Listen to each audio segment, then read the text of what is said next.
사도신경으로 신앙 고백 드리겠습니다.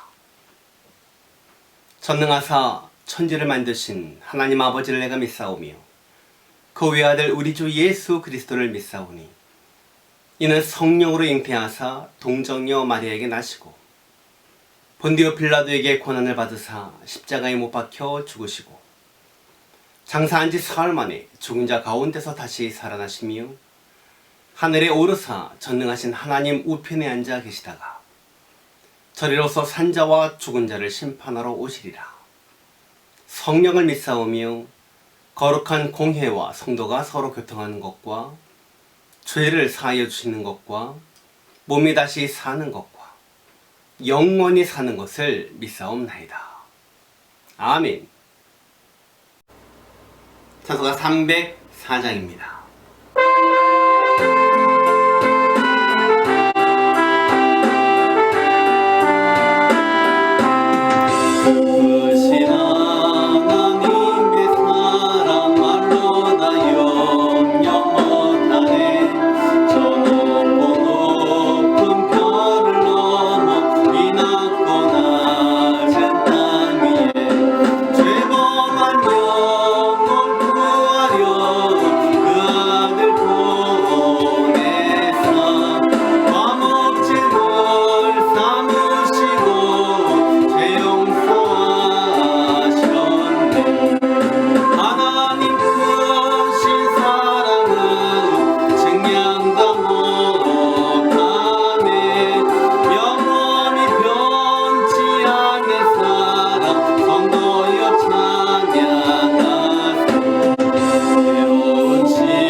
오늘 주신 하나님의 말씀은 골로새서 1장 23절에서 25절까지의 말씀입니다.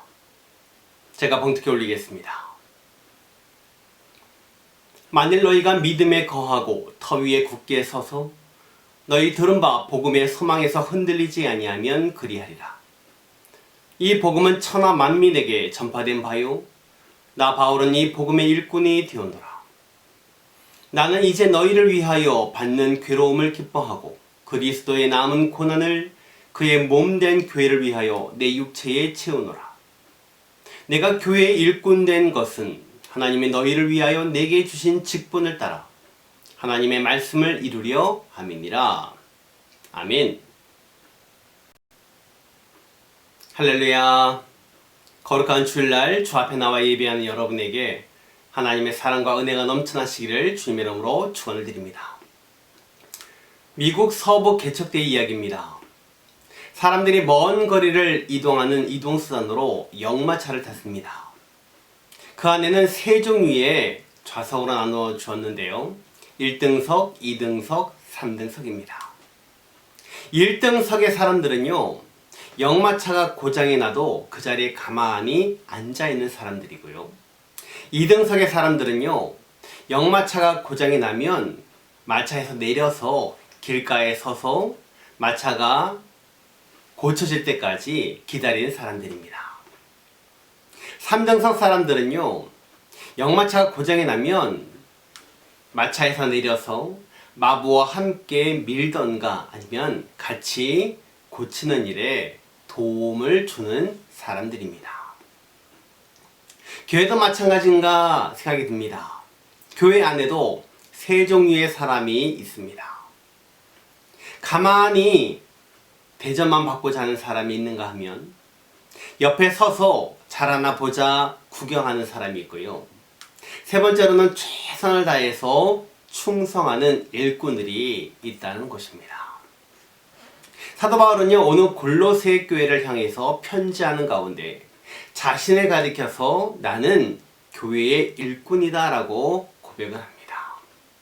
25절 봅니다. 내가 교회의 일꾼 된 것은, 여기서 일꾼이란 단어는요, 어떤 계급적인 의미의 단어가 아닙니다.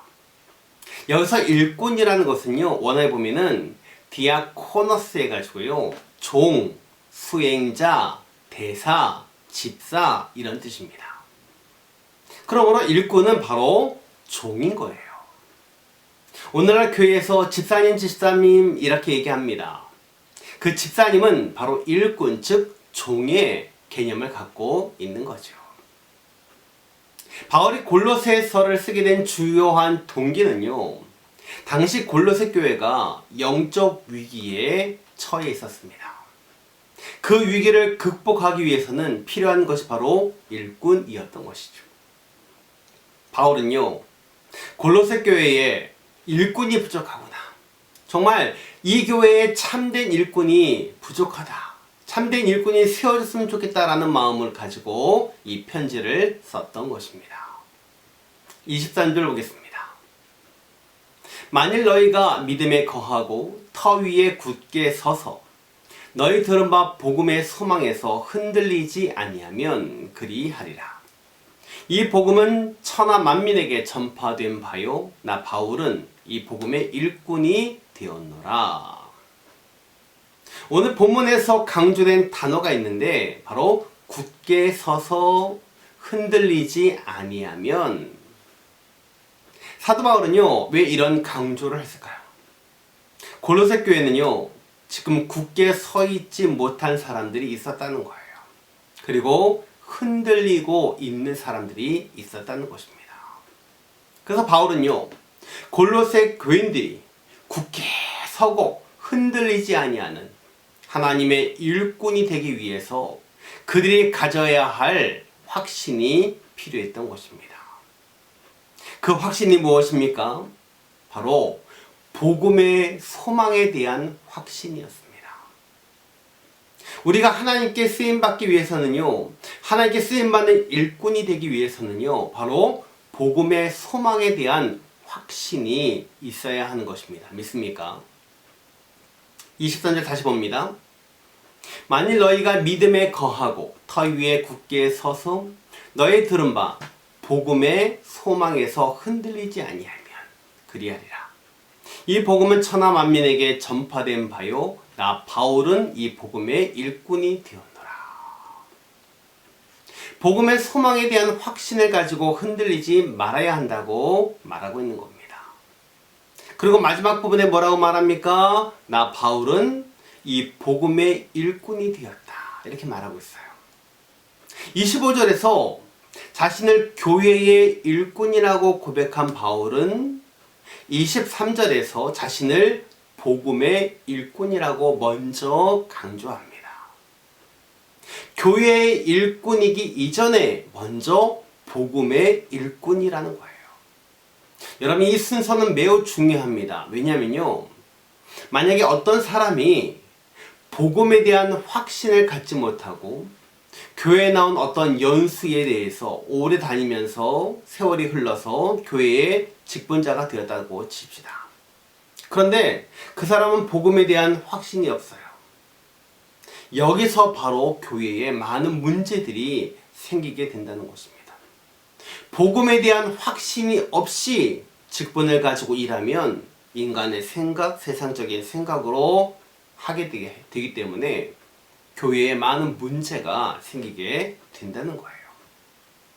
그런 사람들은요, 어떤 교회의 직분을 무슨 어떤 계급으로 알고 출세의 자리로 생각하기 때문에 교회의 덕을 세우기보다도 교회에 해를 끼치는 경우가 많다는 것입니다. 여러분, 교회의 가장 큰 자산은 바로 복음입니다. 믿습니까? 교회의 가장 큰 힘도 복음이라는 것을 기억하시기 바랍니다. 여러분, 초대교회를 보세요. 초대교회는 오늘날처럼 큰 교회 건물이 있었던 것이 아니었습니다. 오히려 카타콤 지하 무덤에 들어가서 거기서 숨어서 예배를 드렸어요. 하지만 초대교회 교인들 2%밖에 되지 않은 초대교회 교인들이 그들이 결국 대제국 로마를 변화시켜서 결국 AD 313년 콘스탄틴 대제에 의하여 밀라노 칙령이 반포되고 로마가 기독교를 국교로 정하게 되는 엄청난 역사가 일어났다는 것을 기억하시기 바랍니다. 할렐루야. 이것이 바로 복음의 능력이요 복음의 힘이요 교회의 힘인 거예요. 우리 교회가 이런 교회가 되기를 바랍니다. 한국교회가 이런 교회가 되기를 소원합니다. 오늘날 크리스찬들, 기독교인들이 이런 교인이 되기를 바랍니다. 복음의 힘을 가진 교회, 복음의 능력을 가진 목사, 복음의 소망을 가진 성도, 직분자, 일꾼들, 우리가 되어야 되는 것입니다. 믿습니까? 여러분, 교회의 힘은 물질이 많이 가진 교회가 아닙니다. 큰 예배당을 가진 교회가 아닙니다. 많은 성도가 있는 교회가 아닙니다. 바로 복음의 힘을 가진 교회가 능력이 있는 교회인 거예요. 그리고 하나님이 사용하시는 교회인 것입니다. 믿습니까? 말씀을 주려고 합니다. 복음만이 구원할 수가 있고요. 복음만이 사람을 변화시킬 수 있고요. 복음만이 사람의 결박을 끊어버리고 예수님을 영접하여서 새 사람이 되게 하는 것입니다. 이런 복음의 힘을 가지고 늘 승리하는 모든 성도님들이 다 되시기를 주님 이름으로 축원을 드립니다. 기도하겠습니다. 지금은 우리 구주 예수 그리스도의 은혜와 하나님 아버지의 극진하신 사랑하심과 성령의 충만하신 은혜가 초대교회 성도들처럼 복음의 힘을 가지고 복음의 일꾼이 되어 하나님 앞에 쓰임받기를 소원하는 사랑하는 모든 성도들 머리 위에 지금부터 영원토록 함께 있을지어다. 아멘.